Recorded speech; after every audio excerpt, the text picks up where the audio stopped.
Hi everyone, in front of me I've got OPPO K13x and let me share with you how to turn off running apps on this device.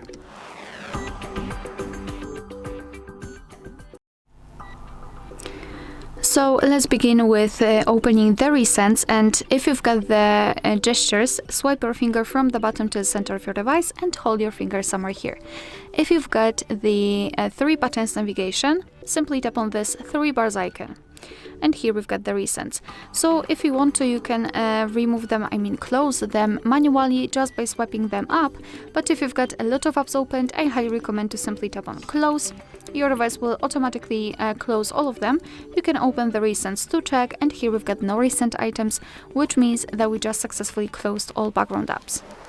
Alright, so that will be all. Thank you so much for watching. Please hit the subscribe button and leave the thumbs up.